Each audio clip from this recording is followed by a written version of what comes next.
Hello my dear student family. तो कैसे हैं आप सब लोग? I hope all of you are doing great and enjoying the liberty and blessings of almighty Allah. स्वागत है आप सब लोगों का एक और नई सी वीडियो में, एक नए से लेक्चर में, जो कि न्यूरल कंट्रोल एंड कोऑर्डिनेशन का की कंटिन्यूएशन सीरीज है। आज के इस लेक्चर में हम एक इंपॉर्टेंट सेरिब्रल या सेरिब्रम के स्ट्रक्चर की बात करेंगे, जिसका नाम है बेसल गैंग्लिया। और ये जो बेसल गैंग्लिया है, ये भी फंक्शनली सेरिब्रम का एक बहुत ही इंपॉर्टेंट और बहुत ही अहम हिस्सा बनाता है। तो चलिए शुरू करते हैं इस लेक्चर को। सबसे पहली बात, इस बेसल गैंग्लिया के बारे में आपको पता होनी चाहिए कि what does this word ganglia mean. This is the plural word actually, ganglia. Its singular is ganglion. When we talk about neurons, there are two specific types of neurons which we deal in this entire neural control and coordination.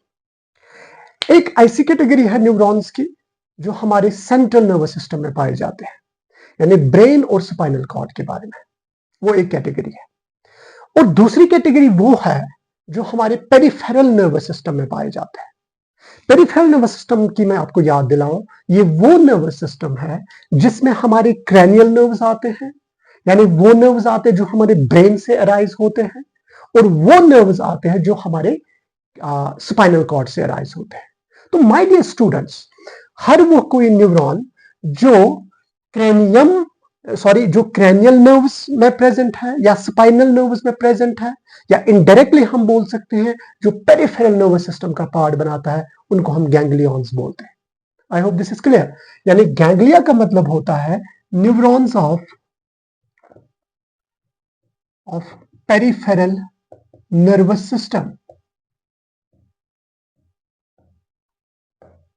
This should be clear first of all. Okay, now if you got this point of mind, तो हम आगे जाएंगे। ये जो basal ganglia है, सबसे पहली बात मैं जो यहां पे क्लियर करना चाहूंगा, बेसल गैंग्लिया को हम बेसल न्यूक्लियस भी बोलते हैं या बेसल न्यूक्लियाई भी बोलते हैं। इस बेसल न्यूक्लियस को अच्छी तरह से समझाने के लिए मुझे यहां पे एक रिकैप लेना है। मुझे आपको पिछले वाले एक लेक्चर के छोटे से पार्ट में ले जाना है, जिसका नाम है सेरिब्रल कॉर्टेक्स। सेरिब्रल कॉर्टेक्स का मैंने क्या बोला था? अगर आपको याद होगा मेरा लेक्चर, मैंने बोला था जो ब्रेन का आउटर मोस्ट जो यहां पे स्ट्रक्चर होता है, आउटर मोस्ट की जो लेयर होती है दिमाग की, इसको हम नाम बोलते हैं सेरिब्रल कॉर्टेक्स।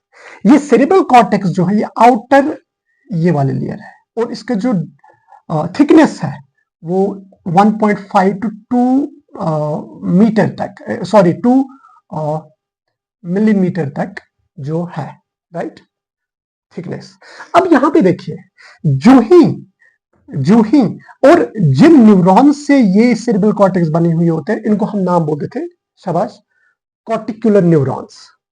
ओके, जो ही हम इस सेरिब्रल कॉर्टेक्स के अंदर आते हैं, सेरिब्रल कॉर्टेक्स के नीचे आते हैं, जितना हम डीपर पेनिट्रेट करते हैं इस ब्रेन के स्ट्रक्चर में, हमें यहां पे aggregation of large number of neurons मिलते हैं जो ग्रे मैटर बनाते हैं।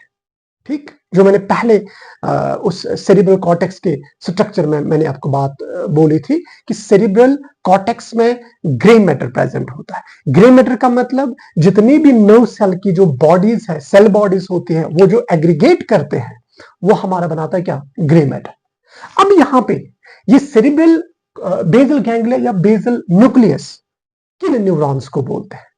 ये असल में होते हैं हमारे पास scattered grey matter, scattered grey matter जो कि प्रेजेंट होते हैं, present deep inside the cerebral deep inside cerebral cortex. Okay और सेरिब्रल कॉर्टेक्स के डीपर लेयर्स में, यानी जितना हम ब्रेन के अंदर जाएंगे, there is a massive network of interconnecting neurons. Jin interconnecting neurons को हम नाम बोलते हैं बेसल गैंग्लिया और बेसल न्यूक्लियस। यहां पे एक बात आपको क्लियर होनी चाहिए, ये बेसल गैंग्लिया जो है ना, ये यहां पर थैलेमस जो होता है हमारे ब्रेन का, इस थैलेमस के स्ट्रक्चर तक ये जाते हैं। It means beginning inside from the cerebral cortex, penetrating deep inside this cerebrum and reaching up to this cerebral cortex. They are called as basal ganglia. Now, these basal ganglias, these are made up of, this is very important point, these are made up of subcorticular neurons. Cerebral cortex किन neuron से बना होता है? कॉर्टिकुलर neuron से, obviously बात है। और जो बेसल न्यूक्लियस है, ठीक है, तो ये बेसल न्यूक्लियस या बेसल गैंग्लियन किन न्यूरॉन सेल से बने होती है? सब कॉर्टिकुलर न्यूरॉन से बनी होती है। और माय डियर स्टूडेंट्स, जब हम इन बेसल न्यूक्लियस की बात करते हैं या बेसल गैंग्लिया की बात करते हैं, दो इंपॉर्टेंट बेसल गैंग्लिया जो कि प्रिंसिपल बेसल गैंग्लियाज के नाम से जिनको हम जानते हैं, वो कौन कौन से, उनका मैं नाम बताऊंगा आपको यहां पे। अगर आप इंपॉर्टेंट या मेन या important basal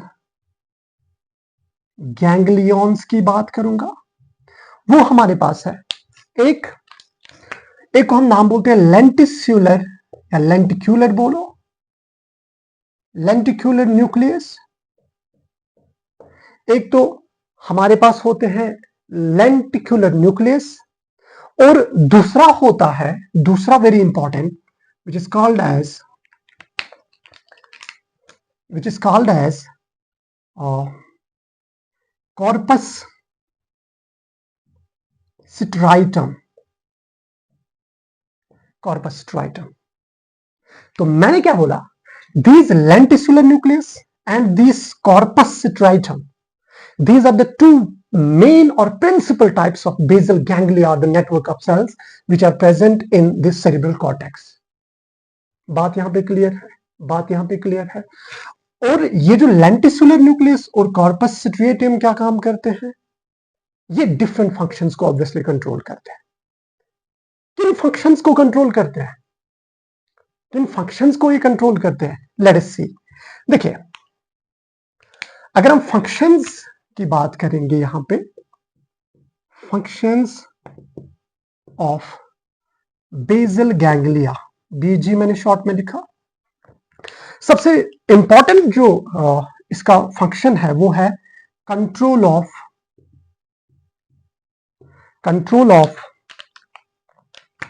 voluntary muscle movements. voluntary muscle movements, right? Voluntary muscle movements, okay? Yeah, we can also call it as motor coordination. Motor coordination के लिए बहुत ज्यादा जरूरी है माय डियर स्टूडेंट्स। अगर ये बेसल गैंग्लिया का प्रेजेंस हमारे ब्रेन में नहीं होगा, so we will not be able to have motor coordination. We cannot move our muscles. We will try to move our muscles, we will try to move our limbs, but we will not be able to do that because basal ganglia or basal nucleus plays a very important role because they continuously transmit information in the form of impulses, in the form of nervous synapses. Okay, yes, so it controls muscular movements. It also controls, this basal nucleus also controls muscle tone, right? Whenever you do any kind of work, at that very time the flexing of muscles, twisting of muscles, that is entirely controlled by these basal ganglia. Another very important activity that is called as uh, muscular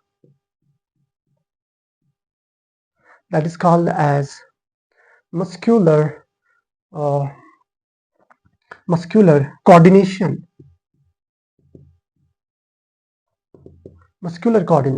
Right? These all activities, they are controlled by this basal ganglia. God forbid, अल्लाह बचाए, अगर ये दो areas हमारी इस cerebral cortex में damage हो जाते हैं, इनकी वजह से बहुत सारी प्रॉब्लम्स हो सकती है।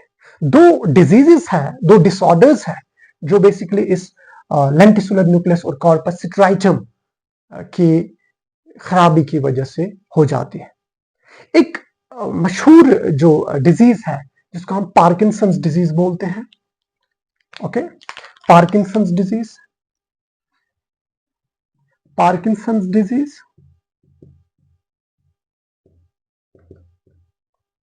ये पार्किंसंस डिजीज होती है ड्यू टू प्रॉब्लम इन या due to degradation, neural degradation इसको हम बोलते हैं, due to problem in basal ganglia. और अगर कहीं पे इस लेंटिसुलर न्यूक्लियस जो कि एक बेसल गैंग्लिया माना जाता है, अगर इसमें कोई प्रॉब्लम होगी तो एक डिजीज है विल्सन्स डिजीज। ये कैसे होती है? Caused by problem in lenticular nuclei. I hope this makes the sense. I hope everything is clear. Let me take a short recap and revision of this entire lecture, what I have said. Basal ganglia, these are the deep scattered mass of gray matter which are present deep inside this cerebrum or the cerebral cortex. Okay, this these basal ganglia are formed of special type of neurons. They are called as subcortical neurons.